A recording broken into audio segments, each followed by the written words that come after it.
Τελευταίο περιστατικό, η κυρία Δελαμάγκα θα μας παρουσιάσει την περίπτωση ενός ασθενούς με ένδειξη χειρουργικής παρέμβασης για πάθηση της μητροειδούς βαλβίδας και ανεπάρκεια τριγλόχινας. Άρα έχουμε και μητροειδή, μάλλον οποιαδήποτε πάθηση μητροειδής και ανεπάρκεια στην τριγλόχινα βαλβίδα. Μανουέλα. Καλησπέρα και από μένα. Και εγώ δύο περιστατικά θα παρουσιάσω. Ευχαριστώ για την τιμητική πρόσκληση. Η παθογένεια της λειτουργικής ανεπάρκειας της τριγλόχινας επιβαλβιδικής νόσου της αριστερής καρδιάς οφείλεται στην αύξηση της πίεσης του αριστερού κόλπου, που δημιουργεί δευτεροπαθή πνευμονική υπέρταση, η οποία αυξάνει το μεταφορτίο για τη δεξιά κοιλία, η οποία διατείνεται, δυσλειτουργεί και έτσι διατείνεται ο τριγλοχινικός δακτύλιος. Παράλληλα, και άλλοι μηχανισμοί μπορεί να συμβάλλουν στην επιδείνωση της πορείας της νόσου, όπως είναι η παρουσία της κολπικής μαρμαριγής, την οποία πρέπει να λαμβάνουμε σοβαρά υπόψη, καθώς και αυτή με το δικό της τρόπο διατείνει το δεξιό κόλπο και με τη σειρά της τον τριγλοχινικό δακτύλιο. Το κλινικό πρόβλημα είναι ότι ακόμη και μετά από την επιδιόρθωση της αριστερής βαλβιδοπάθειας, οι γεννησιουργές αιτίες παραμένουν, η διάταση του τριγλοχινικού δακτυλίου δεν υποστρέφει και σε πολλές περιπτώσεις ούτε οι πνευμονικές πιέσεις, με αποτέλεσμα αρκετά χρόνια μετά να παρουσιάζεται καθυστερημένη σοβαρή ανεπάρκεια της τριγλόχινας σε ασθενείς που έχουν υποβληθεί σε επέμβαση για βαλβιδοπάθεια της αριστερής καρδιάς. Και γιατί συζητάμε για την ανεπάρκεια της τριγλόχινας? Γιατί είναι γνωστό ότι ακόμη και η μέτρια ανεπάρκεια της τριγλόχινας επηρεάζει δυσμενώς την επιβίωση και μάλιστα ανεξάρτητα από το επίπεδο των πνευμονικών πιέσεων ή της δυσλειτουργίας της δεξιάς κοιλίας. Δεν πρέπει να ξεχνούμε ότι η τριγλόχινα είναι μια μεγάλη βαλβίδα, η οποία εξαρτάται πάρα πολύ από τα φορτία, οπότε η ανεπάρκειά της είναι δυναμική, οπότε θα πρέπει να εκτιμάται σε ασθενή πριν από το χειρουργείο, πριν αυτό υποβληθεί σε αναισθησία. Πρώτο περιστατικό, ασθενής 54 ετών, ο οποίος παρουσιάζει δύσπνοια στην προσπάθεια αποδημήνου, είναι σε φλεβοκομβικό ρυθμό, παρουσιάζει ένα συστολικό φύσιμα ροής και ήδη από το δικό του γιατρό έχει μπει σε αλφα-ΜΕΑ και φουροσεμίδι και έρχεται σε εμάς με μια συστολική πίεση της τάξης των 90 mm στήλης υδραργύρου. Από το υπερηχογράφημα βλέπουμε ότι υπάρχει μια πρωτοπαθής νόσος της μητροειδούς βαλβίδας, είναι νόσος Μπάρλου, με πρόπτωση αμφωτέρων των γλωχίνων, ιδιαίτερα της οπιστίας γλωχίνας και ένα έκεντρο πρόστιο σοβαρό τζετ. Η κοιλία είναι υπείως δεταμένη, τελοσυστολική διάμετρος 4 εκατοστά και έχει μια μέτρια έκπτωση της λειτουργικότητας της αριστερής κοιλίας. Βλέπουμε ότι υπάρχει και μια ρήξη φλέιλ στο P2, φλέιλ χρονδί στο P2 και η ανεπάρκεια φαίνεται ότι είναι σοβαρή, άρα υπάρχει απόλυτη ένδειξη για επιδιόρθωση της μητροειδούς αυτής βαλβίδος. Μελετώντας πιο προσεκτικά βλέπουμε τη δεξιά κοιλή, η οποία και αυτή είναι λίγο διατεταμένη, ίσως λίγο διατεταμένος ο δακτύλιος και παρουσιάζει και μια μικρή ανεπάρκεια στο έγχρωμο Ντόπλερ.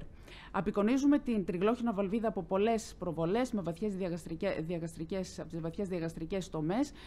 Βλέπουμε ότι το coaptation των γλωχίνων είναι φυσιολογικό, είναι καλό και επιβεβαιώνουμε την μικρή ανεπάρκεια της τριγλόχινος βαλβίδος. Μπαίνουμε πιο βαθιά στο δυσοφάγιο, εκεί που κλείνει η αορτική βαλβίδα πριν ανοίξει το coronary sinus και μετρούμε τις διαστάσεις του τριγλοχινικού δακτυλίου στη διαστολή, που εδώ είναι 4,6 εκατοστά, είναι διατεταμένος ο δακτύλιος και ίντεξ 2,3. Και παρά το γεγονός ότι δεν έχουμε σημεία αυξημένης πνευμονικής πίεσης από το διαθωρακικό υπερηχογράφημα, υποβάλλεται ο ασθενής σε δεξιό καθετηριασμό, όπως συνηθίζουμε, και βλέπουμε ότι δεν υπάρχει πραγματικά πνευμονική υπέρταση, οι πιέσεις πλήρωσης είναι φυσιολογικές. Και σύμφωνα με τις κατευθυντήριες οδηγίες, όταν δεν έχουμε σοβαρή ανεπάρκεια της τριγλόχινας επί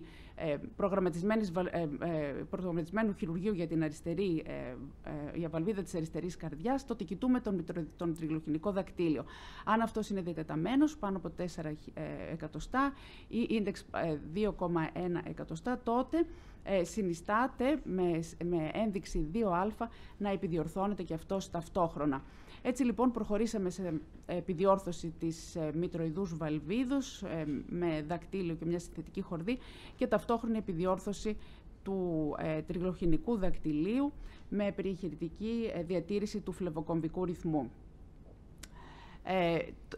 στο ερώτημα αυτό, το αν η διάταση του τριγλοχηνικού δακτυλίου προβλέπει την επιδείνωση της ανεπάρκειας της τριγλόχυνας μετά από χειρουργείο για την μητροειδή βαλβίδα, προσπάθησε να απαντήσει αυτή η μεγάλη πολυκεντρική μελέτη, κατά την οποία όλοι οι ασθενείς είχαν νόσο οργανική της μητροειδούς και ταυτόχρονα είχαν διάταση του τριγλοχηνικού δακτυλίου με μικρή ως μέτρια ανεπάρκεια. Βλέπουμε ότι στα 2 χρόνια οι καμπύλες ανοίγουν με χειρότερη τη θνητότητα για αυτούς που δεν επιδιόρθωσαν την τριγλόχυνα βαλβίδα. Αυτό βέβαια φαίνεται ότι οφείλεται στην επιδείνωση της τριγλοχηνικής ανεπάρκειας. Αλλά ένα σημείο το οποίο είναι ενδιαφέρον είναι ότι οι ασθενείς οι οποίοι επιδιόρθωσαν ταυτόχρονα τη μητροειδή και την τριγλόχυνα βαλβίδα είχαν ένα σχετικά σημαντικό υψηλό ποσοστό εμφύτευσης βηματοδότη για κολποκυλιακό αποκλεισμό της τάξης του 14%. Αυτό είναι σημαντικό, καθώς οι ασθενείς αυτοί είναι νέοι και αν λάβουν ένα βηματοδοτικό καλώδιο, αυτό σε βάθος χρόνου μπορεί να επιδεινώσει την τριγλοχηνική ανεπάρκεια. Άρα αυτό είναι τροφή για σκέψη στις περιπτώσεις αυτές. Και αν δράσαμε πρώιμα στην προηγούμενη περίπτωση, δεν το κάναμε αυτό στην συγκεκριμένη ασθενή, η οποία είναι μια γυναίκα ηλικία σε 72 ετών, η οποία είχε υποβληθεί σε χειρουργείο για αριστερή βαλβιδοπάθεια. Συγκεκριμένα είχε κάνει αντικατάσταση αορτικής βαλβίδας για στένωση 5 χρόνια πριν και τότε είχε μια μέτρια ανεπάρκεια της τριγλόχυνας για την οποία δεν έγινε κάτι. Εμφανίζεται σε εμάς ξανά σε νύχα 2 με μόνιμη κολπική μαρμαριγή αυτή τη φορά, αλλά ευτυχώς παρά τη διάταση δεξιάς κοιλέως που ήδη φαίνεται από την ακτινογραφία δεν είχε κλινικά σημεία υπερφόρτωσης λόγω της λειτουργίας της δεξιάς κοιλίας, είχε φυσιολογική υπατική λειτουργία και ακόμη είχε διαβητική νεφροπάθεια με μικρολευκοματουρία και λάμβανε 80 μιλιγκράμμ φουροσεμίδης. Έχουμε, όπως βλέπουμε, υπερφόρτωση όγκου, όπως φαίνεται τη δεταμένη κάτω κύλη με μικρή αναπνευστική διακύμανση και συστολική αναστροφή της ροής στις πνευμονικές φλέβες. Η αριστερή κοιλία φαίνεται να είναι φυσιολογική, ενώ η προσθετική βαλβίδα λειτουργεί φυσιολογικά, χωρίς παραβαλβιδική διαφυγή και η ανεπάρκεια στη μητροειδή είναι μικρή. Παρατηρώντας καλύτερα, βλέποντας καλύτερα τη δεξιά κοιλία, βλέπουμε ότι αυτή είναι διατεταμένη, είναι με σφαιροειδή αναδιαμόρφωση, υπερφόρτωση όγκου με διαστολική επιπέδωση του μεσοκυλιακού διαφράγματος, διάταση του τριγλοχηνικού δακτυλίου, συστολική κορυφαία μετατόπιση των γλοχίνων της τριγλόχυνας και ένα συστολικό coaptation gap 9 χιλιοστών και μια σοβαρή, πολύ σοβαρή, ίσως χυμαρόδη ανεπάρκεια στο έγχρωμο Doppler.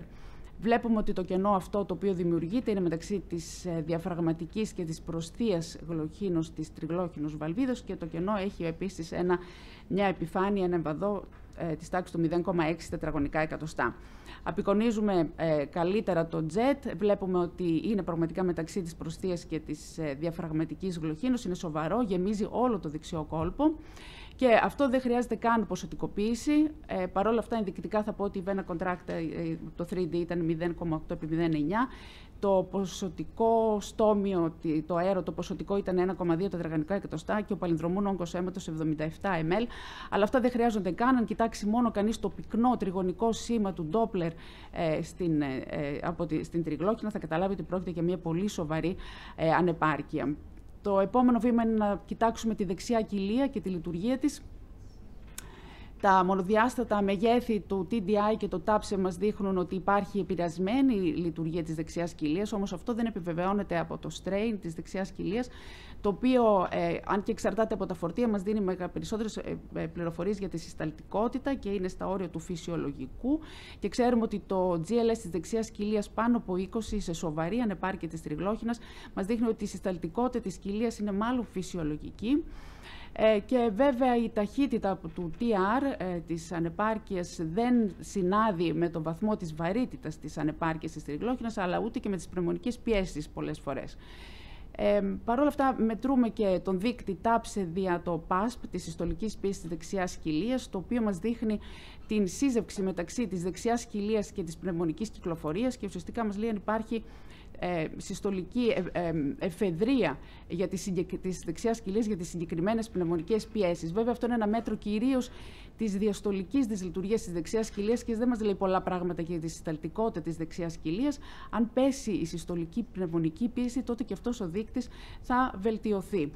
Αναπόφευκτα οδηγούμαστε στο δεξιό καθετηριασμό που περιμένουμε πληροφορίες και εκτός από την αυξημένη πίεση ενσφήνωσης που περιμένουμε να δούμε, Βλέπουμε ότι μετρούμε και το transpulmonary gradient, το οποίο είναι 10 mm στήλη συντραργύρου, άρα λοιπόν έχουμε μετατριχοειδικό στοιχείο και ευτυχώς δεν έχουμε προτριχοειδική υπέρταση, το οποίο θα επιβάρυνε πάρα πολύ την πρόγνωση της ασθενούς.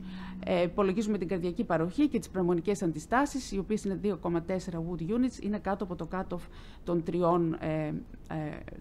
3 Wood units. Χρησιμοποιήσαμε το χειρουργικό σκορ για την τριγλόχυνα βαλβίδα, το οποίο λαμβάνει υπόψη και την κλινική εικόνα του ασθενούς, αλλά και τα υπερηχογραφικά ευρήματα.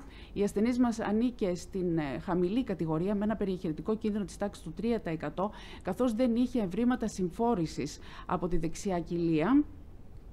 Και σύμφωνα με τις κατευθυντήριες οδηγίες, αν έχουμε σοβαρή ανεπάρκεια της τριγλόχυνας ασθενή, ο οποίος έχει υποβληθεί σε προηγούμενη επέμβαση για αριστερή βαλβιδοπάθεια, εφόσον η δεξιά κοιλία είναι διατεταμένη, αλλά δεν έχουμε σοβαρή συστολική δυσλειτουργία της δεξιάς ή της αριστερής κοιλίας, ούτε σοβαρή πνευμονική υπέρταση, τότε είναι κλάση 2α να προχωρήσουμε σε επέμβαση. Όπως και κάναμε, τοποθετήθηκε ένας δακτύλιος και έγινε και μια συνεχής ραφή συμπλησίασης των γλωκίνων της μητροειδούς με ένα άριστο αποτέλεσμα. Όπως βλέπετε, εξαλείφθηκε όλη αυτή η ανεπάρκεια που γέμιζε το δεξιό κόλπο και αναστράφηκε και η αναστροφή της συστολικής ροής στις υπατικές φλέβες. Αν κοιτάξετε στη δεξιά εικόνα, από τη μικρή ανεπάρκεια η οποία παραμένει, η ταχύτητα στο TR αναδεικνύει την υψηλή πνευμονική πίεση που έχει ασθενής, την οποία δεν αναμένουμε να υποχωρήσει. Ευχαριστώ πολύ.